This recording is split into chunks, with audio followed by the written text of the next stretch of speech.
할렐루야. 오늘도 새벽을 깨우는 우리 가운데 주님의 은혜와 평강이 넘치길 간절히 소망합니다. 우리 찬송가 142장 시온에 오시는 주 함께 찬양합니다.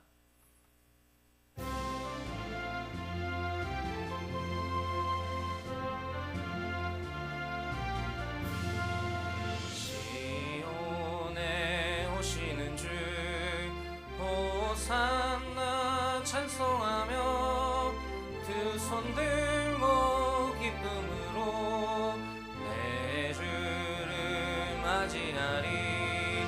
겸손히 나귀 타고 우리 주님 오시는 날 내 주를 소리 높여 호산나 찬송하리.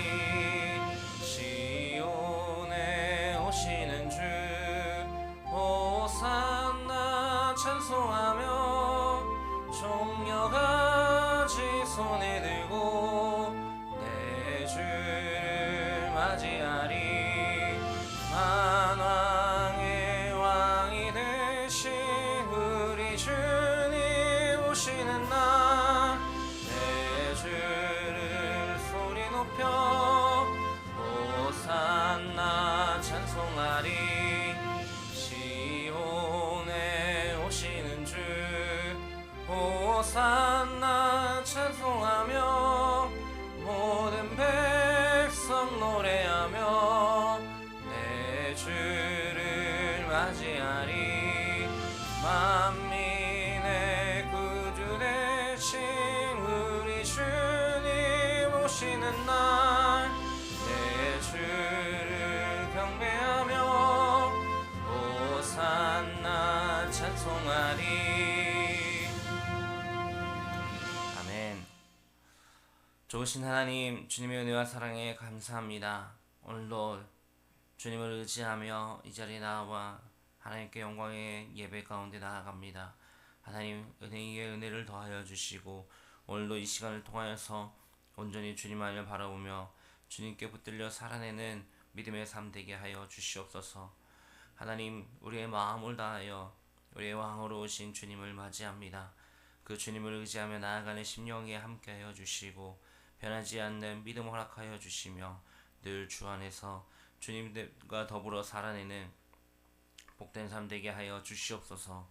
오늘도 우리에게 허락하신 말씀, 우리가 이 말씀 붙들고 나아가오니 아버지와 지혜를 더하여 주시고 그 말씀 믿음으로 나아가는 복된 하루 되게 하여 주시옵소서. 감사합니다. 거룩하신 예수님의 이름으로 기도합니다. 아멘. 이번 주 암송 말씀입니다. 새로운 삶 말씀 여호수아 1장 8절 함께 하겠습니다. 이 율법책을 내 입에서 떠나지 말게 하며 주야로 그것을 묵상하며 그 안에 기록된 대로 다 지켜 행하라. 그리하면 내 길이 평탄하게 될 것이며 내가 형통하리라. 여호수아 1장 8절 말씀. 아멘. 하나님 말씀 보겠습니다. 요한복음 12장 12절에서 19절까지 말씀입니다. 요한복음 12장 12절에서 19절까지 말씀입니다.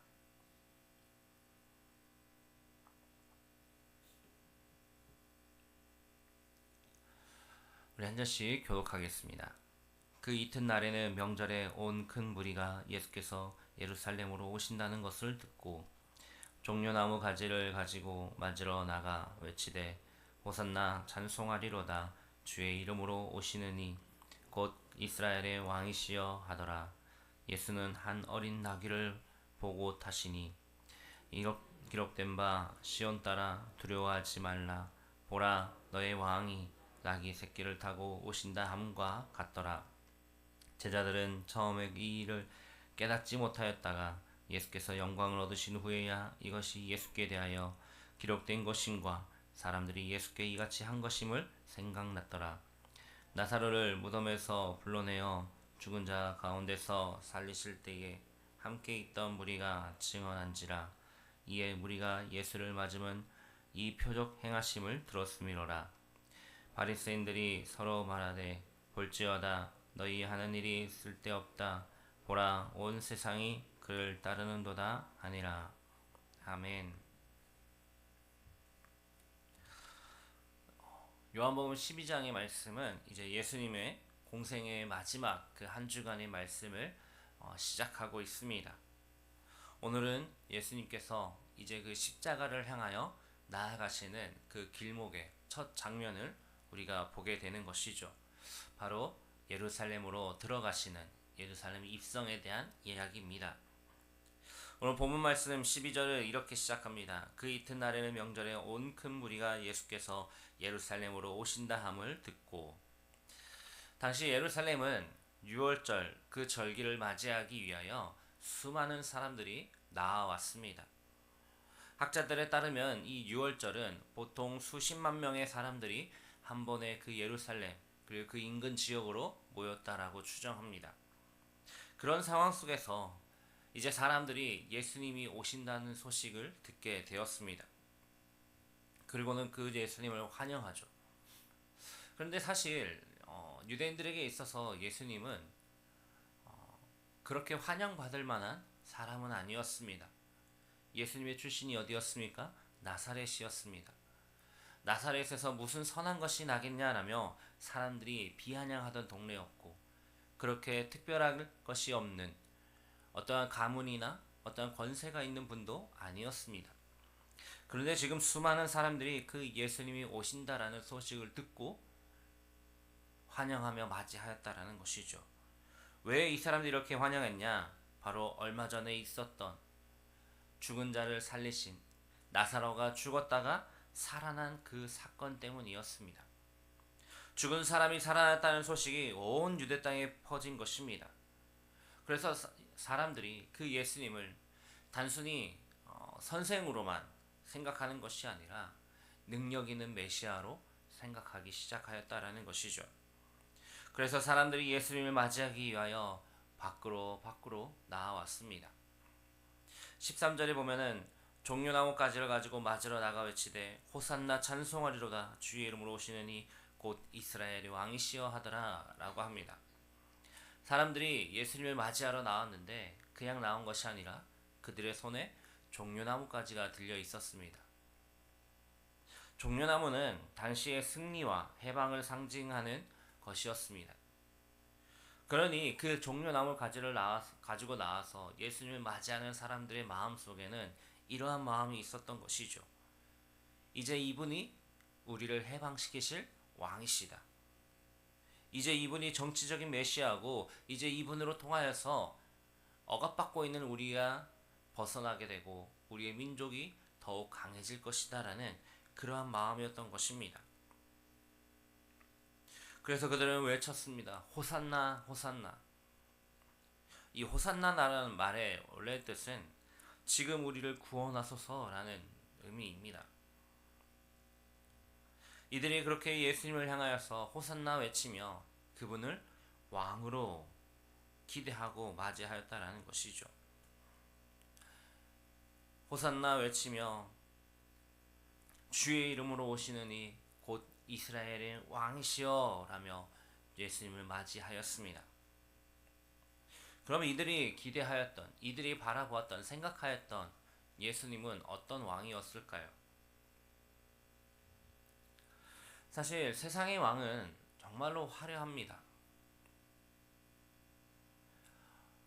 왕이 지나가는 자리는 정말로 그 화려함과 또 뭐라고 할까요? 멋짐? 그것이 뒤따르게 되어 있죠. 레드카펫이 깔리고 정말로 위험 있는 군마를 타고 오는 그러한 왕의 모습, 그리고 그 뒤는 강력한 군대가 함께하는 그러한 모습이죠. 그렇게 나아가는 자가 세상의 왕이고 승리자라고 우리는 생각합니다. 그런데 오늘 예수님의 모습은 어떻습니까? 전혀 그렇지가 않죠. 14절 말씀에 예수님이 무엇을 타고 오셨다고 합니까? 한 어린 나귀를 타셨다라고 합니다. 예수님은 아주 멋진 군마를 탄 것이 아니었습니다. 예수님은 병거를 타고 오신 것이 아니었습니다. 대신에 어린 나귀를 타고 오셨습니다. 근데 이것은 우연이 아니라 의도된 행동이었다라는 것이죠. 더욱이 그것은 하나님의 말씀을 성취하시고자 하는 행위였습니다. 이어지는 15절 말씀에 보면은 시온에 따라 두려워하지 말라 보라 너의 왕이 나귀 새끼를 타고 오신다 라고 하는 이 말은 구약성경 스가랴 9장 9절 말씀이 선포된 그 9장 9절에 선포된 말씀의 성취였습니다. 하나님의 선포된 그 말씀을 이루시며 또 그 나귀를 타고 예루살렘으로 들어가신 것입니다. 여기서 우리가 한 가지 생각해 볼 수 있는 것은 예수님이 오신 왕국은 왕으로 오신 예수님이 세우시는 그 왕국은 절대로 힘의 왕국이 아니라는 것입니다. 예수님의 왕권은 칼로 세워진 왕권이 아니라 십자가로 세워진 것입니다. 사람들은 정치적인 왕을 기대하였습니다. 죽은 자도 살리신 그분이시니 이제 우리의 이 억압 속에서 구원할 그 메시아가 분명하다라고 저 당장이라도 저 로마의 그 지배를 벗어나게 할 아주 강력한 힘을 가진 그러한 정치적인 왕으로 오신 분이라고 말이죠. 하지만 예수님은 그러한 왕이 아니시죠. 사람들은 로마로부터 해방을 원하였지만 예수님은 우리의 죄와 사망으로부터 해방시키시는 왕이십니다. 사람들은 강력한 왕을 원하였지만 예수님은 겸손의 왕으로 이 땅에 오신 것이었습니다. 그런데 그러한 모습과 의미를 사람들이 전혀 알지 못하였습니다. 심지어는 예수님과 함께 3년 동안 동고동락하였던 제자들조차도 그것을 이해하지 못하였습니다. 왜냐하면 사람들은 자기가 기대하고 있던 자기가 이래야만 한다라고 생각하는 그 메시아의 모습을 예수님을 통하여 드러내고자 하였기 때문이죠. 우리도 마찬가지입니다. 내 앞에 놓여있는 이 문제 하나님이 반드시 빨리 해결해 주시기를 원합니다. 지금의 내 삶이 편안해지고 내 상황이 좋아지고 이것으로부터 벗어나기를 소망하죠. 물론 그럴 수 있습니다. 그래서 우리는 그 하나님을 지금 내 이 어려운 문제, 내 상황을 벗어나게 하는 나의 이것을 이끄시는 해결하시는 그러한 하나님 정도로만 생각한다라는 것입니다. 나를 위해 일하시는 그 하나님으로 말이죠. 물론 맞는 이야기지만 하나님은 나를 위해 일하시는 분이 아니라 우리를 위해 언제나 함께 하시며 지키시는 그 하나님이시기에 하지만 성경에 보여주는 주님의 모습은 그렇지 않다라는 것이죠. 예수님은 내 기대를 이루어주기 위해 오신 왕이 아니라 나를 구원하기 위해 나의 죄와 사망으로부터 벗어나게 하시는 그 구원주, 구원자 예수 그리스도로 이 땅에 오신 왕이라는 것입니다. 지금 많은 사람들이 나와 종려나무가지를 흔들었습니다. 같은 본문을 기록하고 있는 다른 복음서에서는 종려나무를 예수님이 지나가시는 그 길에 종려나무 가지를 깔고 그리고 자신의 겉옷을 벗어 깔았다라고 합니다. 그 레드카펫이 종려나무 가지와 자신의 겉옷이었던 것이죠. 이스라엘 민족에게 있어서 겉옷은 단순히 겉옷의 의미만은 아니었습니다. 일교차가 큰 상황 속에서 우리가 보통 그 외투를 생각하게 되는데 아마 그 이불처럼 더 두껍고 더 몸을 감쌀 수 있는 겉옷인데 밤에는 그것을 덮어서 자신의 체온을 유지하고 그렇게 사용하는 아주 중요한 도구였습니다. 근데 그것을 내어 드린 것이었죠. 그 자물을 흔들며 호산나 다윗의 자손이여 이스라엘의 왕이여 라며 환호하였던 사람들이었습니다. 그런데 그들의 모습이 어떻습니까? 며칠도 지나지 않습니다. 그 일주일여간의 이들의 모습이 바뀝니다. 호산나라고 외치던 그 입에서 며칠 뒤에 예수님을 향하여 십자가에 못 박으라라며 외쳤던 자들의 모습을 보게 되죠. 왜 그들이 그렇게 변하게 되었을까요?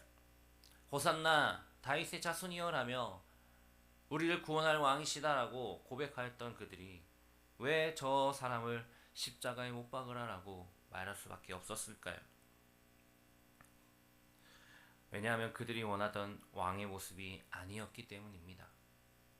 호산나 다윗의 자손이여라며 예수님이 예루살렘에 들어가실 때에 맞이하였을 때에 그들의 생각 가운데 예수님은 죽은 자도 살리시는 아주 강력한 힘을 가지신 왕으로 생각하였지만 십자가에 달릴 때의 예수님은 초라한 겸손한 그 왕의 모습으로밖에 보이지 않았던 것이었죠. 본문 마지막 19절에 보면은 바리새인들이 서로 이야기합니다. 볼지어다 너희 하는 일이 쓸데없다. 보라 온 세상이 그를 따르는도다. 종교 지도자들의 위기감을 느꼈습니다. 사람들이 예수님을 왕으로 맞이하자 그들은 두려워했던 것이죠. 왜냐하면 지금까지 쌓아왔던 자신의 권력과 그 위치와 그 지위가 예수님이 오심으로 인해서 흔들리기 시작하였던 것입니다. 그래서 결국 어떻습니까? 예수님을 죽이고자 결정하였습니다. 흥미로운 것은 예수님을 환영하였던 사람들과 그리고 예수님을 죽이려고 하였던 이 사람들은 서로 다른 것 같지만 그 가운데 공통점이 있다는 것이죠. 무슨 공통점입니까? 둘 다 예수님을 자기의 기준으로 판단하였다라는 것입니다. 모여있던 그 군중들은 우리를 도우실, 우리에게 도움이 되는 왕인가 라고 생각하였고, 종교 지도자들은 우리의 이 권력을 위협하는 사람인가 라고 생각하였다라는 것입니다. 둘 다 그 예수님을 하나님으로서 보지 못하였던 것이죠. 둘 다 그 예수님을 자신의 생각에, 자신이 보이는 대로, 자신의 기준에 맞춰서 재단하였다라는 것입니다. 사랑하는 성도 여러분, 예수님은 이 땅의 왕으로 오셨습니다. 예수님은 겸손의 왕으로 오셨습니다. 그리고 중요한 것은 그 왕을 따르는 제자들의 삶도 그와 같은 길이라는 것입니다. 예수님이 이렇게 말씀하셨죠. 누구든지 나를 따르려거든 자기를 부인하고 자기 십자가를 지고 나를 따를 것이라 라고 말입니다. 예수님을 따라가는 길은 높아지는 길이 아닌 낮아지는 길이고, 세상에서는 더 높이 올라가야 되고 더 강해져야 되고 그러한 삶이지만 예수님을 따르는 삶에는 더욱 겸손히, 더욱 섬기며 더욱 사랑하고 더욱 나누고, 왜냐하면 우리의 왕 되신 예수님이 그러한 분이시기 때문이죠. 예수님이 예루살렘에 들어가시던 그날 사람들은 종려나무 가지를 흔들며 왕을 맞이하였습니다. 하지만 그 왕의 길은 십자가로 향하는 길이었습니다. 그리고 그 십자가를 통하여서 우리는 구원을 받았습니다. 그래서 우리는 이렇게 고백할 수 있는 것이죠. 십자가로 향하셨던 그 예수님, 십자가를 통하여서 우리를 구원하신 겸손의 왕, 만왕의 왕 되신 그 예수님이 우리의 주님이시며 우리는 그분을 따르는 제자들이며 종들이라고 말이죠. 세상의 방식은 절대 강하여지는 것, 높아지는 것에 있지만 주님의 방식은 그렇지 않습니다. 주님이 그렇게 먼저 보이셨기 때문이죠. 우리의 삶이 세상의 방식이 아닌 겸손의 왕, 이 땅의 모든 것 가운데 가장 강하시고 가장 등하신 분이시지만 그 삶 속에서 그 사랑을 보여주셨던 그 주님을 따르는 삶 되기를 소망합니다. 오늘도 그러한 믿음 가지고 나아갈 때에 하나님을 더욱더 신뢰하며 또 기쁨으로 나아갈 때에 오늘 내가 따라가는 그 길이, 내가 나아가는 그 길이 정말로 주님의 가신 그 길인지 그 발자취인지 생각하며 그것을 따르며 살아내는 우리 모두가 되기를 주님의 이름으로 축복합니다. 아멘. 기도하겠습니다. 오늘 우리에게 주신 말씀 붙잡고 함께 기도합니다. 주님을 의지하며 나아가는 그 자리 가운데 겸손의 왕, 그 영광의 왕 주님을 바라보며 우리의 삶 또한 그렇게 따라가기를 그렇게 살아가는 인생 되기를 함께 기도하기를 바랍니다. 공동체 기도 제목도 기도해 주시기 바랍니다. 원로 목사님과 담임 목사님을 위해, 교역자들을 위해, 교회를 위해 기도해 주십시오. 바늘지역과 안산땅, 나라 민족 북한 땅과 선교지를 위해, 다음 세대를 위해 기도하겠습니다. 아프신 성도님들, 경제적으로 어려운 성도님들, 영적으로 힘들어하는 성도님들을 위해, 또한 우리의 기도 제목을 놓고 주의 이름 한번 부르고 합심하여 기도하며 나아갑니다. 주여 하나님, 오늘 우리에게 내베푸시고 우리를 주장하시며 이끌어가시는 주님을 의지하며 나아가오니 성령 하나님 함께하여 주시옵소서. 하나님, 우리의 왕 되시며 만주의 주가 되신 그 주님을 의지하며 나아가옵니다.